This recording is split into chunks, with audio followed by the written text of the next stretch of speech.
السلام علیکم ورحمۃ اللہ وبرکاتہ۔ ان الحمد للہ نحمده ونستعینه ونستغفره ونعوذ باللہ من شرور انفسنا ومن سیئات اعمالنا، من يهده الله فلا مضل له ومن يضلل فلا هادي له، اشهد ان لا اله الا الله واشهد ان محمدا رسول الله۔ اعوذ باللہ من الشیطان الرجیم، بسم اللہ الرحمن الرحیم۔ یا ایھا الذین آمنوا اتقوا اللہ حق تقاته ولا تموتن الا وانتم مسلمون۔ یا ایھا الناس اتقوا ربکم الذی خلقکم من نفس واحدہ وخلق منها زوجها وبث منهما رجالا كثيرا ونساء واتقوا الله الذي تساءلون به والارحام ان الله كان عليكم رقيبا۔ يا ايها الذين امنوا اتقوا الله وقولوا قولا سديدا يصلح لكم اعمالكم ويغفر لكم ذنوبكم ومن يطع الله ورسوله فقد فاز فوزا عظيما۔ اللهم صل على محمد وعلى آل محمد كما صليت على إبراهيم وعلى آل إبراهيم إنك حميد مجيد۔ اللهم بارك على محمد وعلى آل محمد كما باركت على إبراهيم وعلى آل إبراهيم إنك حميد مجيد۔ أما بعد فإن خير الحديث كتاب الله وخير الهدي هدي محمد صلى الله عليه وسلم وإن شر الأمور محدثاتها وكل محدثة بدعة وكل بدعة ضلالة وكل ضلالة في النار۔ رب اشرح لي صدري ويسر لي أمري واحلل عقدة من لساني يفقهوا قولي۔ رب زدنا علما رب زدنا علما رب زدنا علما۔ أعوذ بالله من الشيطان الرجيم، بسم الله الرحمن الرحيم۔ إنما وليكم الله ورسوله والذين آمنوا والذين يقيمون الصلاة ويؤتون الزكاة وهم راكعون۔ ہر قسم کے حمد و ثنا، تعریف، توصیف، بزرگی، بڑائی، عظمت، رفعت، جلوت، کبریائی اللہ تبارک و تعالیٰ کی انگنت لاتعداد درود و سلام ہو سرور قومین تاجدار مدینہ مانی مدحہ ساکن مرشد شامل محشر سید البشر سید الانبیاء حضرت محمد مصطفیٰ صلی اللہ علیہ وآلہ وسلم۔ حضرات، آج 28 شوال 1444 ہجری ہے۔ آج کے خطبہ جمعہ میں ایک انتہائی اہم موضوع کی طرف آپ کی توجہ دلانا مقصد ہے۔ انسان کو اللہ تبارک و تعالیٰ نے پیدا کیا، انسان کی جہاں کھانے کی ضروریات ہیں، پینے کی ضروریات ہیں، ٹھنڈی گرمیوں میں ہوا کی ضرورت ہے، سردیوں میں گرم ہوا کی ضرورت ہے، دھوپ میں چھاؤں کی ضرورت ہے، اسی طرح انسان کو جہاں ماں باپ بہن بھائیوں کی ضرورت پڑتی ہے، خوراک اور فکر معاش اس کے ساتھ وابستہ ہے، اسی طرح ایک چیز بھی انسان کے لیے بہت ضروری ہے، وہ ہے انسان کے دوست، انسان کے تعلقات، جس ہم سادہ لفظوں میں کہتے ہیں کہ ہر انسان کی ایک خاص ضرورت ہے کہ اس کے کوئی دوست ہو، کوئی ملنے والے ہوں جو اس کو اس کی مشکل میں سپورٹ کر سکے۔ سپورٹ نہیں کر سکے تو چلو کم از کم اس سے کوئی اچھا مشورہ دے دے، اچھا مشورہ بھی نہ دے سکے تو چلو کم از کم اس کے دکھ تکلیف میں اس کے ساتھ کھڑے ہو کر اس کو حوصلہ دے۔ آپ دنیا میں جس مرضی بندے کو دیکھیں گے، جو بندہ بھی کامیاب نظر آتا ہے اس کے ساتھ اس کی ٹیم اور اس کے دوست ہوتے ہیں۔ کسی بندے کو بھی آپ دیکھیں، اکثر بندے کی کامیابی میں جہاں اس کے ماں باپ کی دعائیں ہیں، ان کی محنت ہے، اس کے ساتھ ساتھ اس کے دوستوں کا بڑا عمل دخل ہوتا ہے۔ جس مرضی کامیاب بندے کو دیکھ لیں وہ کہے گا کہ یار میں اسکول میں تھا تو میرے فلاں دوست تھے، میں میٹرک میں تھا تو یہ دوست آئے، یونیورسٹی میں کالج میں میرے یہ دوست آئے، پھر مجھے پریکٹیکل لائف میں مشکلات کا سامنا تھا تو فلاں بندہ نے مجھے یہ ہر انسان کی زندگی میں اسلام سے پہلے تعلقات کی جہت مختلف ہوتی تھی. برادری کی بنیاد پہ تعلقات تھے, ان کے اپنے قبیلے کی بنیاد پہ تعلقات تھے, ان کے اپنے رشتے داریوں کی وجہ سے تعلقات تھے, ان کے اپنے کاروبار کے تعلقات تھے. لیکن جب اسلام آیا تو اسلام میں آ کر تمام کے تمام تعلقات کو سائڈ پر رکھ کر ایک نئی طرح دی,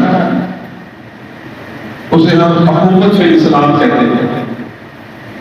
کہ اللہ کے رسول صلی اللہ علیہ وسلم نے جب ہمیں میسج دیا, صحابہ کرام کو جب میسج ملا, تو جہاں ان کے لیے توحید کی بات ہوئی, نماز کی بات ہوئی, روزے کی بات ہوئی, زکات کی بات ہوئی, تو اسی وقت اللہ تبارک و تعالیٰ کے رسول حضرت محمد صلی اللہ علیہ وسلم نے دوستی اور دشمنی کا معیار مقرر کر دیا. آج ہم لوگ توحید کی بات کرتے ہیں, نماز کی بات کرتے ہیں, روزوں کی باتیں کرتے ہیں, صبر, احسان, قناعت, شکر کی بات کرتے ہیں, لیکن یہ جو عقیدہ ہے کہ محبت اور دشمنی کا معیار اسلام نے کیا دیا ہے, آج اس کے بارے میں بات نہیں کرتے. اسلام میں اس کے لیے خاص لفظ استعمال ہوتا ہے, الولاء والبراء فی الاسلام, کہ آپ کی دوستی کیوں ہونی چاہیے اور کس کے ساتھ ہونی چاہیے, اور آپ کی دشمنی بھی کیوں ہونی چاہیے اور کس بنیاد پر ہونی چاہیے. اس بارے میں باقاعدہ آیات اور احادیث موجود ہیں. اس سلسلے میں آج پہلی آیت جو آپ کے سامنے میں پیش کرنا چاہتا ہوں کہ اللہ تبارک و تعالیٰ نے ہمیں کیا تاکید کی ہے کہ تم نے کس کو دوست بنانا ہے, تم نے کس سے تعلقات رکھتے ہیں. اس کے دو پہلو ہیں, ایک مسلم معاشرے میں ہمارے دوست کون, اس کا ایک معیار مقرر ہے, اور اسی طرح انٹرنیشنل لیول پر بھی جب بین الاقوام میں ہم بیٹھتے ہیں تو اس طور پر کیا نظریہ ہے اسلام نے ہمیں بتایا. تو پہلے میں اس لیول کی بات کروں گا جو اسلام نے دیا, پھر جو ہمارے مسلم معاشرے ہیں ان کے بارے میں بات کرتے ہیں. حضرات اللہ تبارک و تعالیٰ قرآن مجید میں فرماتے ہیں انما ولیکم اللہ, بے شک یاد رکھو اے لوگوں, تمہارا ولی, تمہارا دوست سب سے پہلے نمبر پہ کون ہے, اللہ تعالیٰ. آپ جو یہاں مسجد میں آئے ہو اللہ کی رضا کے لیے آئے ہیں. جب بندہ دعا کرتا ہے کہ اللہ تنہائی میں, وہ کس سے دعا کرتا ہے, اللہ تعالیٰ سے کرتا ہے. تو گویا کہ اللہ ہمارا مددگار, اللہ تعالیٰ ہمارا دوست ہے. ہم اپنے آپ کو ایسا بنائیں کہ اللہ تعالیٰ واقعی ہی ہمارا دوست ہے, ہمارا رب, ہمارا خالق. ورسول, پہلے نمبر پہ اللہ, ورسول اس کا رسول, اور تیسرے نمبر پہ والذین آمنوا. اے لوگوں یاد رکھو تمہاری دوستی کس کے ساتھ ہونی چاہیے, ایمان والوں کے ساتھ ہونی چاہیے. الذین یقیمون الصلاۃ, اور وہ ایمان والے یقیمون الصلاۃ میں نماز پڑھتے ہیں. ایمان والے وہ لوگ جو کلمہ پڑھ کر بے نماز ہے ان سے دور ہو جائیں, جو نماز پڑھتے ہیں ان کو ترجیح دے. ایک بندہ غریب ہے, ایک بندے کے پاس کچھ نہیں, طاقت نہیں, برابری نہیں, لیکن وہ نمازی ہے, اور اس کے مقابلے میں وہ بندہ جس کے پاس پیسہ ہے, دلیری ہے, شجاعت ہے, بڑا وہ دلیر ہے. آپ کو اگر انتخاب کرنا ہے تو آپ ایمان والے بندے کو, نمازی بندے کو ترجیح دیتے ہیں. اللہ فرماتا ہے الذین یقیمون الصلاۃ ویؤتون الزکاۃ, اور زکات ادا کرتے ہیں, وہم راکعون, اور وہ رکوع کرنے والے ہیں. ساتھ اللہ فرماتا ہے ومن یتول اللہ ورسولہ والذین آمنوا.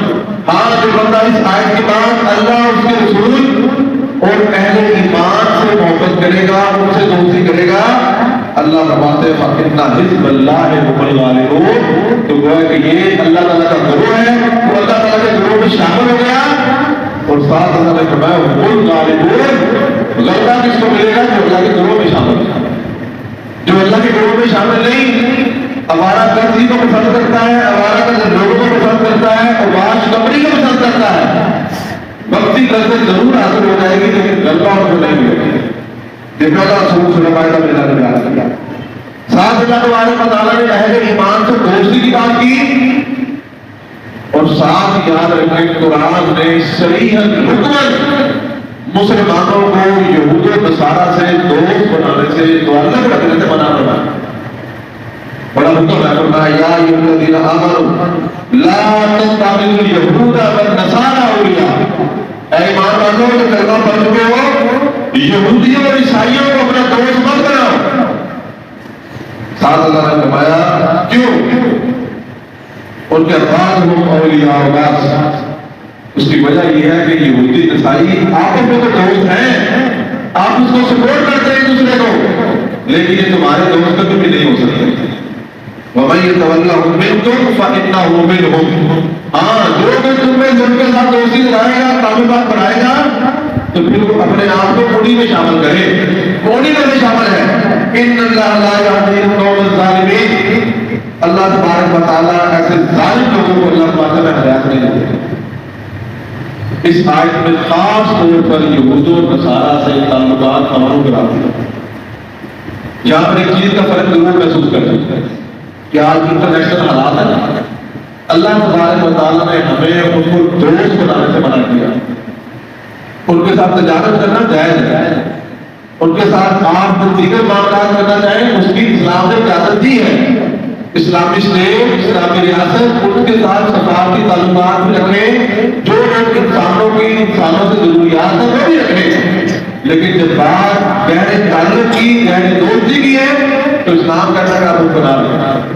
مثالیں تمام کے تمام اسلامی ملک آپ کے سامنے، ہمارا ملک بھی آپ کے سامنے، کہ جب سے پاکستان بنا ہم دو گروہوں میں تقسیم ہو گئے، ایک رشین بنا ایک امریکہ بنا۔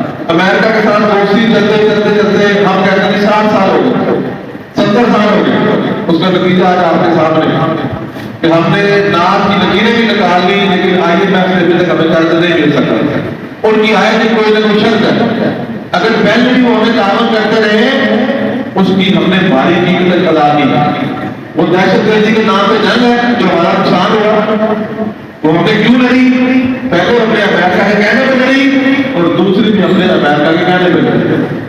آج بھی آپ جو معاملات ہمارے ساتھ ہو رہے ہیں، جو عالمی طاقتیں ہمارے ملک کے خلاف ہیں، وہ ان کے علاوہ کوئی آپ کو نظر نہیں آئے۔ کوئی اسلامی ملک ہمارے خلاف نہیں ہے، ہمارے خلاف یہ یہود و نصارہ کی ممالک ہی ہیں جو ہمارے ساتھ ان کی سازشیں آج کے دن تک جاری ہیں۔ وہ سیاسی انتشار ہے، وہ سیاسی انتشار ہے، وہ جو جس کو بھی آپ کے مرضی نام لے لیں، آپ کو پیچھے یہ یہود و نصارہ نظر آئے گا۔ جہاں تک بات یہود و نصارہ کی ہے، عام کفار کے ساتھ بھی ہم دوستی نہیں کر سکتے۔ اس کی دلیل بھی سورہ ممتحنہ کی آیت ہے، یا ایھا الذین آمنوا لا تتخذوا عدوی وعدوکم اولیاء۔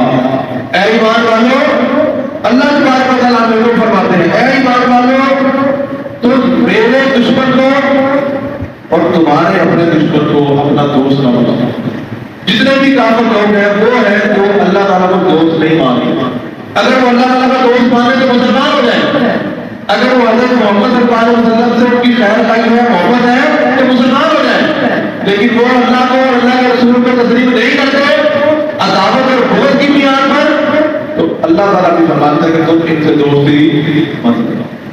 لیکن ہمیں اسلامی ملک دور کرتے ہیں اور ہم ہماری دوستی ان یہودوں اور نصارہ کے مردوں کے ساتھ اور انہی ممالک کے ساتھ ہے، انہی کو جا کے سجدے کرتے ہیں، انہی کو اپنا سب کچھ اختیار کے بھی بیٹھے ہیں کہ شاید یہ ہماری سپورٹ کرے۔ ایک دن ہمارا قیمہ کیا ہے کہ خالق مالک رازق اللہ تعالیٰ کی ذات ہے۔ ایک طرف ایمان کا یہ حصہ ہے کہ ہم یہ اقرار کریں کہ ہمارا رب اللہ ہے اور اللہ ہی اختیارات کا مالک ہے، جس کا یہ عقیدہ ہے وہ کامیاب۔ لیکن جو بندہ یہ سمجھے کہ اللہ تعالیٰ نے اختیارات تقسیم کر دیے اور ہماری عزت، ہمارا پیسہ، ہماری دولت ان ممالک کے پاس ہے، ان کو سجدہ کرنے میں ہے، تو ان ممالکوں پر ذلت اللہ تعالیٰ بھی مسلط کر دیتے ہیں۔ اللہ پہ توکل پیدا کریں، اللہ پر یقین رکھیں۔ جس کا اللہ پر یقین نہیں اور لوگوں پر یقین ہے، یاد رکھیں وہ کبھی کامیاب نہیں ہو سکتے۔ اللہ اکبر۔ یہ پہلے اس سے کیا بات ہوئی کہ ہمیں اسلام نے صریحت بنا دیا ہے کہ تمہارا تعلق پہلے ایمان سے ہونا چاہیے، ایک مومن کا مومن سے تعلق ہونا چاہیے، ایک مسلمان کا مسلمان سے تعلق ہونا چاہیے، یہود و نصارہ اور عام کافروں کے ساتھ نہیں ہونا چاہیے۔ بات یہیں پر بس نہیں کہ تعلق نہ ہونا، بلکہ اسلام کہتا ہے کہ اہل کفار سے تمہارا بغض، کینہ اور عداوت بھی ہونی چاہیے۔ سورۃ الممتحنہ آیت نمبر 4 گھر جا کے چیک کریں۔ اللہ تبارک و تعالیٰ فرماتے ہیں قد کانت لکم اسوۃ حسنہ فی ابراہیم والذین آمنوا معہ، اے لوگوں تمہارے لیے حضرت ابراہیم علیہ السلام کی زندگی بھی نمونہ حیات ہے، اور ان لوگوں کی جو ان کے ساتھ ایمان لائے۔ اللہ اکبر، ایمان لائے۔ اللہ تعالیٰ نے کیا بات فرمائی؟ اذ قالوا لقومہم انا براء منکم ومما تعبدون من دون اللہ، کہ حضرت ابراہیم نے اور ان کی قوم نے اہل کفار سے صاف کہا کہ انا براء منکم ومما تعبدون من دون اللہ۔ نمبر ایک، ہمارا تم سے اہل برات کا اظہار ہے، اور صاف فرمایا کہ تم جس کی عبادت کرتے ہو جو تمہارے جھوٹے معبود ہیں، ہمارا تم سے کوئی تعلق نہیں۔ ایک مومن کو، ایک مسلمان کو، کافروں کو بتانا چاہیے ہماری تم سے کوئی دوستی نہیں، اور ساتھ فرمایا کہ جس کی تم عبادت کرتے ہو ہمارا تم سے بھی تعلق ہے۔ ساتھ اللہ فرماتے ہیں کہنا کیا ہے؟ کفرنا بکم، ہم تمہارا انکار کرتے ہیں، وَبَدَا بَيْنَنَا وَبَيْنَكُمُ الْعَدَاوَةُ وَالْبَغْضَاءُ، صاف لفظ العداوۃ والبغضاء، صاف یہ بات کہنی ہے کہ ہمارا تم سے بغض اور عداوت ہے، اس پہ ڈرنے کی ضرورت نہیں ہے، اس پہ شرمانے کی ضرورت نہیں ہے، اس پہ کھل کر ان کو بتائیں۔ وہ بھی تو بتا رہے ہیں، اس ساتھ ہمارے انڈیا ہے روز ہمیں دھمکیاں دیتا ہے، اسرائیل والے ہمیں روز دھمکیاں دیتے ہیں، آج ملک کے بارے میں، پاکستان کے بارے میں، دیگر ممالک کے بارے میں، ان کی جتنی کانگریس میں ہے، جتنی پارلیمنٹ ہے، کھل کر پاکستان کے بارے میں بات ہوتی ہے کہ یار یہ لوگ دہشت گردی پیدا کرتے ہیں، ان کو اقدار دینا قبول ہے، یہ ٹھیک ہے، غلطیاں ہماری بھی ہیں، لیکن ان کی طرف سے مسٹیک غلطیاں ملتی ہیں، لیکن ہم جب اپنی بات کرتے ہیں مسلمان ممالک تو ہم پھر مداحت کا شکار ہو جاتے ہیں، ہم اہل اسلام پھر اپنے آپ کو نیچی نظر کرتے ہیں۔ کیوں؟ کہ ہم نے اللہ پر توکل چھوڑ کر انہیں کو اپنا سارا کچھ سمجھا ہوا ہے۔ تو اسلام نے صریح انصاف فرمایا ہے کہ آپ ان کو کہیں قد خلت البغضاء، کہ ہمارے اور تمہارے درمیان بغض اور عداوت ہے، حتی تؤمنوا باللہ وحدہ، جب تک تم ایک اللہ پر ایمان لے کر نہیں آتے، ہماری اور تمہاری لڑائی ہے۔ کاش اللہ تبارک و تعالیٰ ہمیں ایسے حکمران دے، ہم کھل کر اپنے اہل اسلام کی مسلمان ممالک میں جو لوگ بستے ہیں ان کی سپورٹ کر سکیں، اور دنیا میں بسنے والے ہر مسلمان کے ظلم پر ہم آواز اٹھا سکیں اور ان کی مدد کو لے سکیں۔ اللہ اکبر۔ قرآن میں اللہ فرماتا ہے یا ایھا الذین آمنوا لا تتخذوا آباءکم واخوانکم اولیاء، بہت بڑی بات اللہ نے قرآن مجید میں فرمائی۔ ان استحبوا الکفر، کہ صرف عام جنرل لوگوں سے تعلقات کی بات نہیں کی، اس آیت میں اللہ نے فرمایا اے ایمان والو لا تتخذوا، تم نہ دوست بناؤ آباءکم واخوانکم، اپنے باپوں کو بھی دوست نہیں بنا سکتے اور اپنے بھائیوں کو بھی دوست نہیں بنا سکتے، ان استحبوا الکفر، اگر وہ کفر کو پسند کرتے ہیں۔ ایک گھرانہ مسلمان ہو گیا، اب جب مسلمان ہو گیا تو اسلام نے تعلق کی نئی جہت مقرر کر دی، انما المؤمنون اخوہ، کہ تم میں سے یاد رکھو ہر وہ بندہ تمہارا بھائی ہے جس نے کلمہ پڑھ لیا، وہ سری لنکا میں رہتا ہے، وہ افریقہ میں رہتا ہے، وہ شمال میں ہے، وہ جنوب میں ہے، وہ عربی ہے، وہ اجمی ہے، اگر اس نے کلمہ پڑھ لیا تمہیں جہاں ملے وہ تمہارا بھائی ہے، تم اس سے بات کرو، گفتگو کرو، تمہیں اس کی بالکل کھلے عام اجازت ہے۔ ہاں تمہارے ساتھ وہ بندہ جو تمہارے ساتھ پیدا ہوا تمہارا سگا بھائی ہے، وہ نہیں رشتہ ہے، لیکن وہ اسلام نہیں لایا تو اللہ نے منع فرمایا کہ تم ان کو اپنا بھائی مت سمجھو، کرنا جو مت سمجھو۔ اور صحابہ نے ثابت کیا، ایک غزوے کے بعد کچھ کافر قیدی ہوئے، انہوں قید میں لا کر جب مسجد نبی میں لایا گیا تو ایک صحابی اس کافر کو باندھ رہے تھے، جب باندھ رہے تھے تو ایک صحابی نے کہا میرے بھائی اس کو سختی سے باندھو، جس کو باندھا جا رہا تھا ان کا سگا بھائی تھا، جس کو باندھا جا رہا تھا اس نے کہا ہے اللہ کے بندے تو تو میرا بھائی ہے، تو تو یہ بات مت کر، میں تیرا سگا بھائی ہوں، میں گرفتار ہو گیا، بجائے میری سپورٹ کرتے تو اس کو کہہ دو سختی سے باندھو۔ اللہ اکبر۔ صحابی نے کہا جواب دیا کہتے ہیں اب تو میرا بھائی نہیں ہے، میرا بھائی یہ ہے جو تجھے باندھ رہا ہے۔ اللہ یہ ہے انما المؤمنون اخوہ، کہ جب بندہ ایمان لے کر آئے اور ایمان کی بنیادوں پر اپنے تعلقات بنائے تو تو پھر جو ہماری جو پالیسیاں ہیں، جو ہماری وضاحت ہے، ہماری جو منافقت ہے، یہ ختم ہو جاتی ہے۔ سیدھی اور صاف بات ہے کہ جو بندہ تجھے باندھ رہا ہے وہ میرا بھائی ہے، جو تو باندھا جا رہا ہے وہ کلمہ پڑھ لے تو پھر میرا بھائی ہے، اب تم نے کلمہ نہیں پڑھا تو میرا بھائی نہیں۔ اور اسلام نے صحابہ میں ایسے لوگ بھی موجود ہیں جنہوں نے میدان جنگ میں اپنے والد کو قتل بھی کیا اس کی عمر کی بنیاد پر۔ حضرات، اسلام ایک نئی طرح دی ہے، ایک نئی جہت دی ہے، نئی بنیاد دی ہے تعلقات۔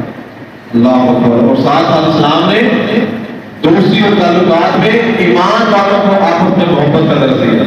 اللہ فرماتے ہیں محمد رسول اللہ، لوگوں محمد اللہ کے رسول ہیں، والذین معہ، اور جو ان کے ساتھ ہیں جو کلمہ پڑھ کے ان کے ساتھ مل رہے، اشداء علی الکفار رحماء بینہم، وہ کافروں کے لیے سخت ہیں لیکن آپس میں رحم کے تعلق کے اندر موجود ہے، آپس میں دوسرے کے لیے نرم۔ وہ جس مرضی قبیلے سے ہے، جس مرضی برادری سے ہے، جس مرضی جلدے سے ہے، اگر اس نے کلمہ پڑھ لیا تو تمہاری محبت اس کے ساتھ ہونی چاہیے، تمہارا اس کے ساتھ بغض نہیں ہونا چاہیے۔ اللہ اکبر۔ حضرات، آج وہ چند چیزیں آپ کے سامنے بیان کرنا چاہتا ہوں جن سے یہ ثابت ہوتا ہے کہ کون سے بندے ہیں جو کافروں سے محبت رکھتے ہیں یا ان کا علاج کس طرح ممکن ہو جاتا ہے۔ کہہ رہے تو سب کہتے ہیں ہمارا باقی مسلمانوں سے تعلق ہے، مسلمانوں سے محبت ہے اور ہماری کافروں سے محبت نہیں، لیکن کون سے ایسے اعمال ہیں جو یہ ثابت کرتے ہیں کہ ہماری کفار سے محبت ہے۔ ان میں پہلی چیز کفار کی رسم اپنانا، جو اپنے گھروں میں، اپنے بچوں میں، اپنے دیگر معاملات میں کفار کی رسمیں اپناتے ہیں اور اسلام کے طریقے کو پیچھے چھوڑ دیتے ہیں۔ اس کا مطلب ہے وہ کفار سے محبت رکھتا ہے، اسلام سے نہیں رکھتا۔ اسی طرح جو بندے اپنی مشابہت میں، داڑھی رکھنے میں جو کاٹتا ہے اسے اسلام کی بات پسند نہیں آئی، اپنے لباس کے اندر جو بندہ اپنے بےہودہ لباس پہنتا ہے، جن کے گھروں میں خواتین بے پردگی جیسے لباس پہنتی ہیں، جن کے بچے بے پردگی کے لباس پہنتے ہیں، یاد رکھیں وہ بھی اسلام کو فالو نہیں کر رہے بلکہ ان کفار کی تہذیب کو پسند کرتے ہوئے ان کے ساتھ ملا رہے ہیں۔ ہمارے گھروں میں آج تک جتنے بھی رسم ہیں، جتنے بھی ڈیٹ بنائے جاتے ہیں، کبھی کہتے ہیں آپ یہ اس کا جی ہیپی اینیورسری ہے، کبھی کہتے ہیں جی اس کا ہیپی برتھ ڈے ہے، کبھی کہتے ہیں اس کا جی فلانا ہے۔ یہ تمام کے تمام سسٹم ہمیں اسلام میں نہیں بتائے۔ یہ تہوار جو ہم لوگ منانا شروع ہو گئے، کبھی بسنت کے نام پہ منانا شروع ہو گئے، کبھی ویلنٹائن ڈے کے نام پہ منانا شروع ہو گئے، یہ اسلام نے ہمیں نہیں بتائے۔ جنہوں نے بتائے ہیں ان سے ہم محبت کر رہے ہیں، اس لیے اپنے گھروں میں بتاتے ہیں۔ اور نوجوان نسل اس بارے میں پیش ہے۔ ہمارے نوجوانوں کی تیاریاں عید کے لیے، رمضان کے لیے اتنی نہیں ہے جتنے کفار کے تہواروں کے لیے، اور آج ہم ان کے بارے میں بات کرتے بھی شرماتے ہیں کہ گھروں میں آج بندہ بنا رہا ہے، جس کو روکیں گے تو کہہ رہے ابا جی مجھے خیر ہے، کیا ہو گیا؟ آپ 2023 میں رہ رہے ہیں کہ آپ 1960 میں رہ رہے ہیں؟ اور میرے بھائی گھر میں بات کریں، کم از کم نئی نسل کو بتائیں تو صحیح کہ یہ اسلام کا طریقہ، اسلام کا دین یہ نہیں ہے، یہ اسلامی کلچر نہیں ہے۔ آپ بات کر دیں، اگر آپ کے پاس پاور ہے تو بنوائیں، اگر نہیں ہے تو چلو بات تو کریں آپ سے۔ اگر آپ کے بچے، آپ کے بہن بھائی اس کو کلم کلام منا رہے ہیں، آپ کم از کم اس کو بتانے کی ضرورت پیدا کریں۔ یہ وہ پہلا طریقہ ہے جس سے ثابت ہوتا ہے کہ ہم کس طرح کفار کو اپنا دوست بنا رہے ہیں۔ اور دوسری چیز، مسلمانوں کے خلاف کافروں کی مدد کرنا۔ بات لمبی ہو جائے گی تو سیلس ہو جائے گی۔ آج جو ہماری جہاد ہے اسلامی ممالک بھی اس میں شامل ہے کہ وہ ایک اسلامی ممالک کے مقابلے میں غیر اسلامی ممالک کی مدد کر رہے ہیں اور کھلا کھلا کر رہے ہیں۔ آج ہماری تجارتی ڈیل ہمارے اسلامی ملکوں کو بھی کافی ملکوں سے زیادہ ہے اور آپس میں ہماری تجارت کا عہدہ بڑا کام ہے۔ اس کے اوپر بڑی لمبی تفصیل بھی ہے، ہر بندہ اس کو جانتا بھی ہے اور سمجھتا بھی ہے۔ اسی طرح یاد رکھیں، کفار کو کلیدی عہدوں پر فائز کرنا، ان کو اپنا راہنما بنانا، ان کو اپنے ساتھ ساتھ رکھنا، اسلام نے اسے منع کیا۔ حضرت ابو موسیٰ اشعری رضی اللہ تعالیٰ عنہ کا واقعہ بیان کر کے بات ختم کرتے ہیں۔ انہوں نے ایک دفعہ انہیں جدھر گھبرنے لگایا تو انہوں نے کاتب ایک کافر رکھ لیا۔ آج کے حضرت عمر بن خطاب کو بتایا کہ حضرت جی میں نے ایک کاتب کو اپنے ساتھ رکھا ہے، وہ کافر ہے۔ اللہ اکبر۔ تو حضرت عمر رضی اللہ تعالیٰ عنہ اس بارے میں ناراض ہوئے اور فرمایا کہ اللہ نے فرمایا ہے کہ لا تتخذوا اليہود والنصارى اولیاء، تو آپ یہ کر رہے ہیں۔ ساتھ اور آیت پڑھی کہ یا ایھا الذین آمنوا لا تتخذوا بطانۃ من دونکم لا یألونکم خبالا، کہ اللہ نے منع فرمایا ہے کہ لوگوں تم ان لوگوں کو دوست نہ بناؤ، نہ ان کو اپنا رازدار بناؤ، اور ساتھ فرمایا کہ یہ پسند کرتے ہیں کہ تمہیں کوئی تکلیف پہنچے۔ الفاظ میں فَتُّ مَا أَنِتُّمْ قَدْ بَدَتِ الْبَغْضَاءُ مِنْ أَفْوَاهِهِمْ، کہ لوگوں ان کو دوست نہ بناؤ اور یہ پسند کرتے ہیں کہ مسلمانوں کو تمہیں کوئی تکلیف پہنچے، نہ صرف یہ کہ تکلیف پہنچے، ساتھ فرمایا کہ ان کا بغض ان کے منہوں سے ظاہر ہوتا ہے، اور ساتھ اللہ نے فرمایا وَتُخْفِي صُدُورُهُمْ أَكْبَرُ، کہ جو منہ سے یہ کافر اپنا بغض بیان کرتے ہیں، ان کے دلوں میں جو بغض ہے مسلمانوں کے خلاف جو دشمنی ہے، فرمایا ان کے منہ کی بات ہے وہ اس سے بھی زیادہ ہے، کہ اگر تمہارے خلاف یہ کہتے ہیں کہ ہم تمہیں نقصان دیں گے، ایک کو ماریں گے، دلوں میں یہ ہے کہ تمہاری نسل ہی ختم کر دیں، اور ایسا ہو رہا ہے اس وقت، ایسا ہو رہا ہے کہ تمام کے تمام اسلامی ممالک سوائے جنگ کے ان کے پیچھے سازشیں، ان کے محلاتی سازشیں، ان کے باہر سے سازشیں، ان کے اندرونی سازشیں، ان کے پیچھے کفار عمل کر رہے ہیں۔ قد بینا لکم الآیات، ساتھ اللہ کہتے ہیں کہ میں نے تمہیں تمام باتیں تفصیل سے جانتے ہیں۔